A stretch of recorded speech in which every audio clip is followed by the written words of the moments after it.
Hola a todos y a todas. En este capítulo de hoy vamos a ver el teorema del virial. Con este vídeo voy a dar comienzo a la lista de reproducción de termodinámica, donde voy a impartir dicha asignatura como se ve en el primer año de la carrera de física en la universidad. Así que ya os aviso que todo lo que vamos a ver va a ser desde un punto de vista desde la física, no desde la química y no desde la ingeniería. Y en definitiva vamos a pasar por todos los conceptos más básicos para poder tener una visión general sobre qué es esta rama de la física. Entonces, antes de comenzar, como siempre hago en muchos vídeos, os recomiendo que para ver esta lista de reproducción os veáis la lista que tengo llamada sistema de partículas, porque como os podréis imaginar, pues bueno, el enfoque que vamos a dar de la termodinámica va a estar muy relacionado con las máquinas térmicas, y las máquinas térmicas no dejan de ser sistemas de partículas, de un gas, de lo que sea, y mucha de la matemática que vamos a ver en los primeros capítulos va a estar súper relacionada con el temario de la lista de sistema de partículas.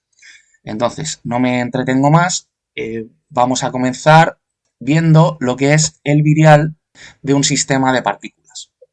Esto simplemente es una magnitud que nosotros definimos a priori, vamos a llamarla A, y no es más que el sumatorio desde igual a 1 hasta n, hasta el número de partículas que tenga nuestro sistema, del momento lineal por la posición de cada partícula. O sea, el momento lineal de cada partícula, que vamos a ponerlo como m sub i por la velocidad sub i, producto escalar, la posición de r sub i.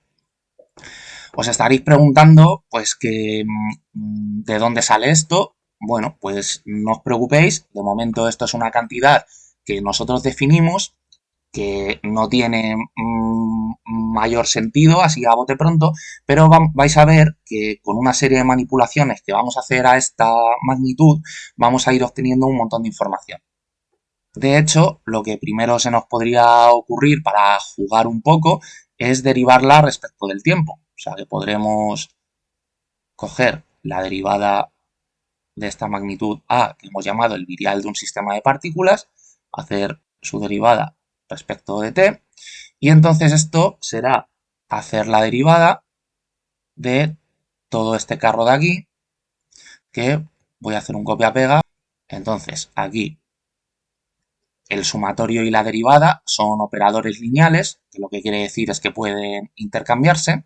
Entonces podemos dejar el sumatorio fuera y entrar la derivada. Y si entra la derivada, como tenemos un producto escalar, pues tendremos que aplicar la regla del producto. Por lo tanto, tendremos, nosotros ya sabemos que las masas son constantes, por lo tanto, tenemos aquí la masa de la partícula sub i, tenemos la derivada del primero, que es la derivada de la velocidad iésima respecto del tiempo, producto escalar, la posición iésima de esa partícula, y ahora tenemos que sumar también la masa sub i, porque no hemos sacado factor común, y bueno, tened en cuenta que este sumatorio de aquí está aplicando a toda esta suma que voy a poner.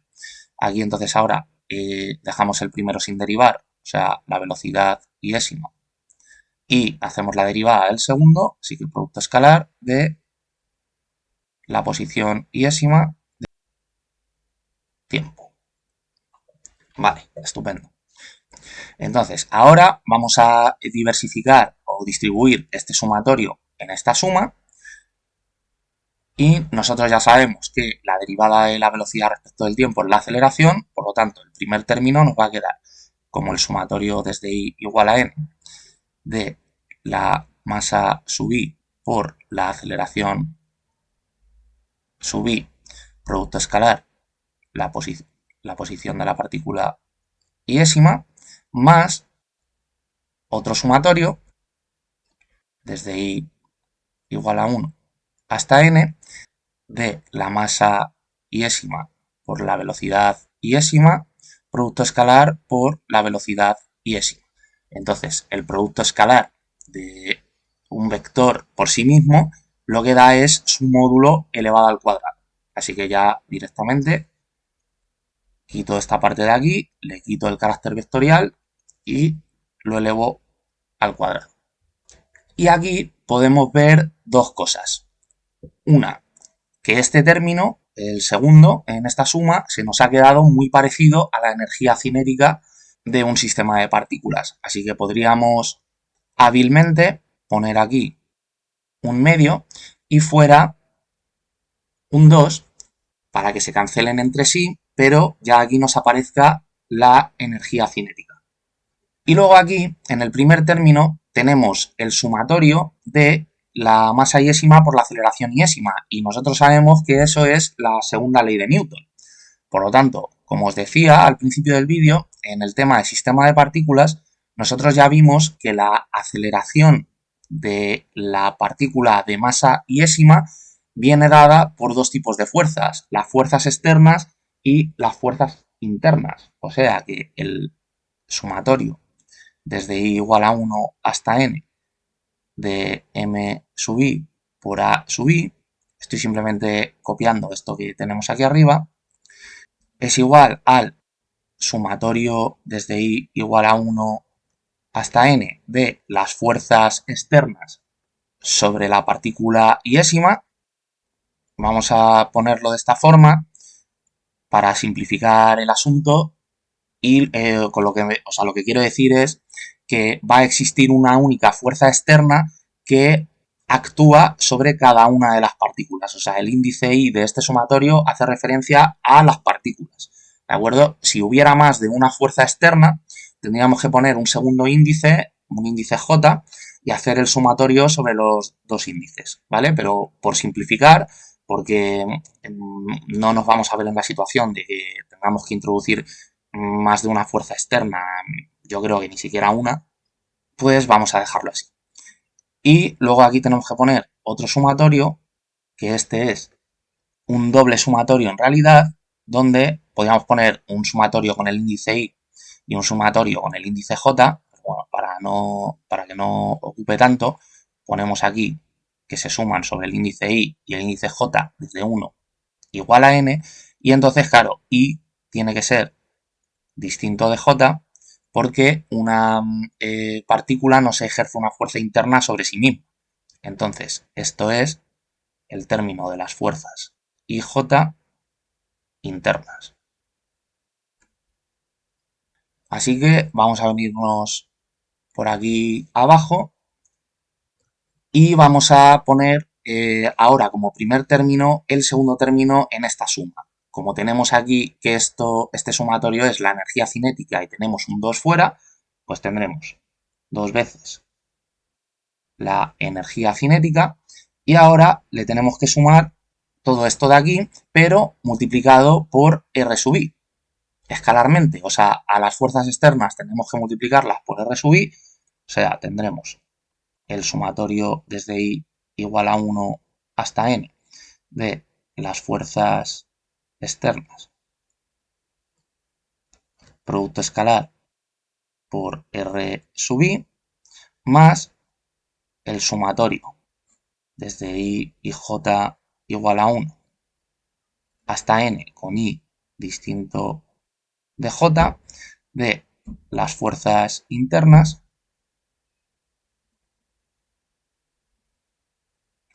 producto escalar la posición de la partícula y S.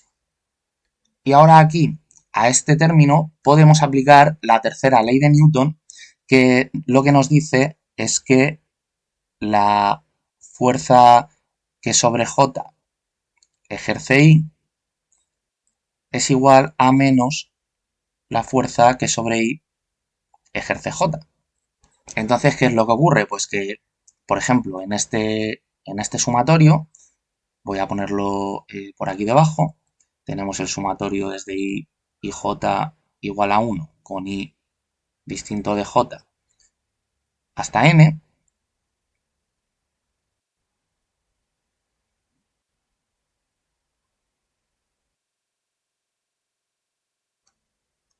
de las fuerzas internas por la posición iésima.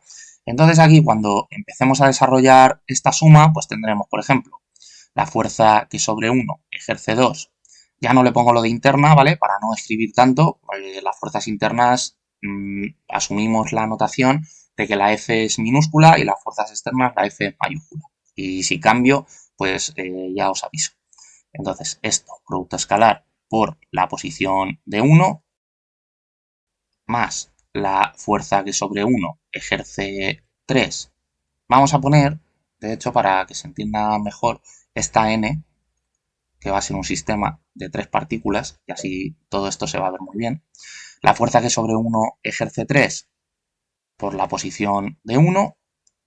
Ahora tenemos que pasar al índice i igual a 2, la fuerza que sobre 2 ejerce 1, producto escalar, la posición de 2, más la fuerza que sobre 2 ejerce 3, producto escalar, posición de 2, y ya queda la última, la fuerza que sobre 3 ejerce 1, producto escalar, posición de 3, más la fuerza que sobre 3 ejerce 2, producto escalar, posición de 3.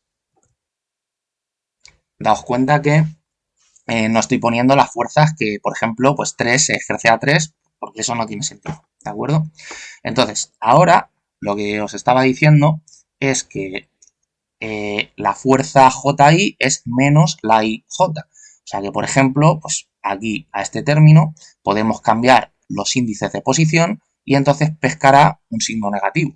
O sea, en vez del 2,1 podemos poner el 1,2 y entonces aquí tendremos que poner un signo negativo.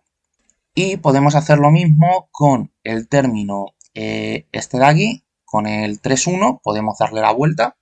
Ahora es 1,3 y ha pescado el signo negativo. Y a este último de aquí también, vale. Entonces, me vengo por aquí abajo para que se vea bien. Ahora lo que nos damos cuenta es que podemos sacar factor común a esta fuerza de aquí y a esta otra. Podemos sacar también factor común a la fuerza 1,3 aquí y podemos sacar factor común a la fuerza 2,3 y a esta fuerza de aquí. Por lo tanto, esto nos queda la fuerza que sobre 1 ejerce 2, producto escalar R1 menos, porque ahora hay que tener en cuenta la fuerza que hemos cambiado de signo para poder sacar factor común, R2. Tendremos la fuerza que sobre 1 ejerce 3, producto escalar R1 menos R3, y más la fuerza que sobre 2 ejerce 3, producto escalar R2 menos R3. Y ahora, por definición, nosotros a esta resta de vectores, pues a la 1, 2 la llamamos R1, 2, o sea, la posición relativa entre la partícula 1 y 2, porque, bueno, ya imagino que sabréis que RI menos RJ, esto se define como RIJ, ¿vale? O sea, la posición relativa entre la partícula iésima y la jésima. Entonces, esto ahora lo que nos queda es la fuerza 1, 2, producto escalar R1, 2, más la fuerza 1, 3, producto escalar R1, 3, más la fuerza 2, 3, producto escalar, posición relativa entre 2 y 3. Y esto podemos compactarlo en un sumatorio de la siguiente forma, diciendo que esto se suma sobre I y J igual a 1 hasta n, hasta 3 en este caso, pero ahora en vez de I ser distinto de J, I lo que tiene es que ser menor que J, de F sub I J. Las fuerzas internas, producto escalar por R, y ahora en vez de ser R sub I es R sub I J. Es la posición relativa.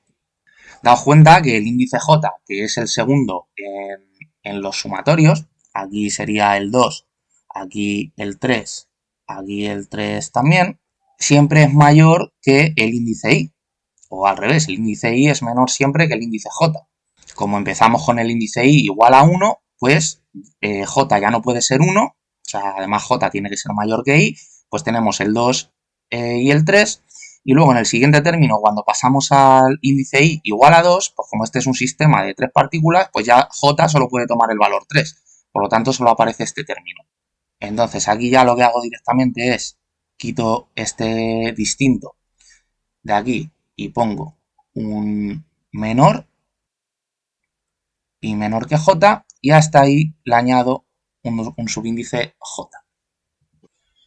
Muy bien, pues ahora que tenemos A, el virial de un sistema de partículas, y su derivada respecto del tiempo, vamos a calcular el promedio temporal de la derivada del virial respecto del tiempo. Así que eso es tan fácil como que tenemos que coger la derivada de A respecto del tiempo, le ponemos una barra grande aquí encima, que significa que estamos haciendo el promedio, y como A dependerá del tiempo de forma continua, o sea, lo que quiero decir es que aquí tanto la velocidad en el virial, como tanto la velocidad como la posición son funciones del tiempo, podemos ponerlo así si queréis.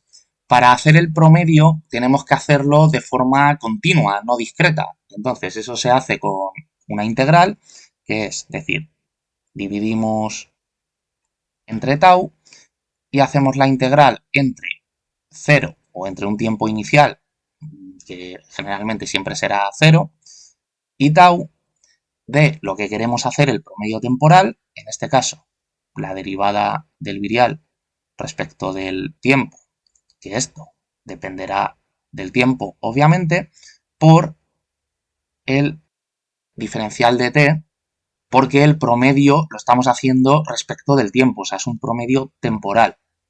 Entonces, daos cuenta que aquí se van a cancelar este diferencial de t con este otro diferencial de t y nos va a quedar la integral de un diferencial de a pues entre 0 y tau, ¿de acuerdo? Así que ya lo pongo directamente. Esto será a evaluado en tau menos a evaluado en t, y como teníamos un 1 entre tau por ahí multiplicando, pues dividimos a todo esto entre tau. Y luego, como nosotros también sabemos que la derivada del virial respecto del tiempo es este troncho de aquí, si hacemos el promedio temporal, pues le ponemos la barra esta por aquí encima a todo. A la energía cinética, al término de las fuerzas externas y al término de las fuerzas internas. Donde, daos cuenta lo que os he dicho, ya no pongo en las fuerzas ni externa ni interna, se sobreentiende que la mayúscula es la externa y la minúscula la interna. Entonces, como estas dos cosas son lo mismo, nosotros siempre podremos coger esta parte de aquí y ponerla aquí de seguido porque pues, todo esto es igual. Entonces, borro este cálculo intermedio con la integral, hemos obtenido esto y ahora lo que os estoy diciendo es que vamos a coger esto de aquí y lo igualamos aquí. Bueno, entonces ahora vamos a ver que en un sistema de partículas las posiciones y las velocidades están acotadas. ¿Esto qué quiere decir? Pues que si nosotros tenemos, por ejemplo, un recipiente con una serie de partículas dentro, pues nosotros podremos poner nuestro sistema de referencia a lo mejor aquí en esta esquina, podremos analizar este sistema, pero claro, al estar estas partículas encerradas en un contenedor, la posición de estas partículas nunca podrá tomar valores fuera de los límites de este recipiente. Y precisamente por tener este contenedor una energía, si contamos que no se pierde calor por las paredes, que esto es un sistema ideal y tal, las velocidades también van a tener un límite, van a estar acotadas. Una partícula podrá tener más velocidad que otra, podrán chocar intercambiar momentos lineales, pero siempre ese momento lineal, la suma de las dos, va a conservarse. Entonces, lo que quiero decir es que si nosotros hacemos el límite cuando t tiende a infinito del virial, de esta magnitud que hemos llamado A, pues tendremos el límite cuando t tiende a infinito del sumatorio desde i igual a 1 hasta n de m sub i por la velocidad iésima que depende del tiempo, producto escalar, la posición iésima que también depende del tiempo, esto es menor que infinito, o sea, está acotado. O en definitiva, que cuando sustituya estas t's por un infinito haciendo el límite, la suma, este sumatorio, la suma no diverge. Ninguno de los términos de la suma se va a ir a infinito, ni la suma de ellos. Entonces, vamos a aplicar esto al promedio de la derivada del virial respecto del tiempo, pero cuando tau tienda a infinito. O sea, cuando calculemos el promedio temporal de esta magnitud para un tiempo infinitamente largo. O sea que vamos a tener el límite cuando tau tiende a infinito de la derivada de a respecto de t. Y ahora dejadme que voy a poner primero este término de aquí, o sea, el límite cuando tau tiende a infinito de todo esto. Y ahora el límite cuando tau tiende a infinito de esta parte de aquí, o sea, de a evaluado en tau menos a evaluado en 0 entre tau. Entonces, lo que hemos dicho es que cuando tau tiende a infinito, pues aquí lo que vamos a tener es a evaluado, entre comillas, con el límite en infinito. Por lo tanto, eso es lo que teníamos aquí arriba. De hecho, bueno, se me ha olvidado aquí poner la dependencia en t del virial.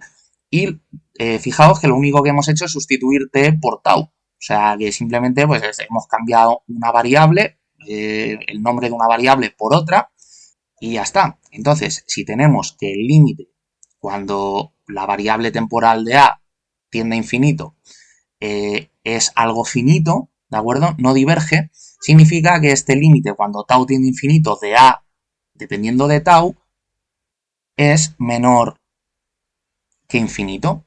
Por lo tanto, una cosa que es menor que infinito menos el virial evaluado en un tiempo cero, esto será también menor que infinito, o si queréis podemos decir que esto es una constante, así que esto es el límite cuando tau tiende a infinito de acotado entre infinito, esto tiende a cero. Entonces, ¿a qué hemos llegado? Pues que como todos estos términos en esta última línea son iguales, lo que podemos coger es que el límite cuando el tiempo se hace muy largo en un sistema de partículas de esto de aquí, que es la derivada del virial respecto del tiempo, es igual a cero. O sea, vamos a igualar este término a cero. Entonces, yo creo que voy a hacer un copia-pega, me vengo por aquí arriba y entonces ya aquí pongo que esto es igual a cero. Vale. Ahora, ¿qué podemos hacer? Pues bueno, podemos quitar el límite cuando tau tiende a infinito y asumir que esto va a ser cierto para tiempos largos. Y entonces coger esto de aquí sin el límite y lo igualamos a cero. Y aquí podemos hacer una cosa, podemos llevarnos este término de aquí y este otro al lado derecho del igual con signo negativo y pasar dividiendo el 2 de la energía cinética al otro lado, de forma que vamos a obtener que la energía cinética promedio en un sistema de partículas cuando el tiempo tiende a infinito, o sea, para un tiempo largo, es igual a menos un medio Este menos es que ya voy a sacar factor común al menos de estos dos términos al pasarlos al lado derecho del igual y pongo estos términos aquí. Y entonces es a este resultado al que se le conoce como el teorema del virial y ya podemos dar respuesta a la duda que a lo mejor os ha surgido al principio sobre de qué va este teorema. Bueno, pues el teorema del virial es un teorema que relaciona la energía cinética promedio de un sistema de partículas con las fuerzas a las que está sometido, tanto fuerzas externas como fuerzas internas. Entonces, nada, este de aquí es el teorema del virial. Y ya con esto no tengo nada más que decir en este primer capítulo, que ya habéis visto que viene un poco cargadito de matemáticas. Así que nada, espero que os haya gustado este vídeo y nos vemos en el siguiente.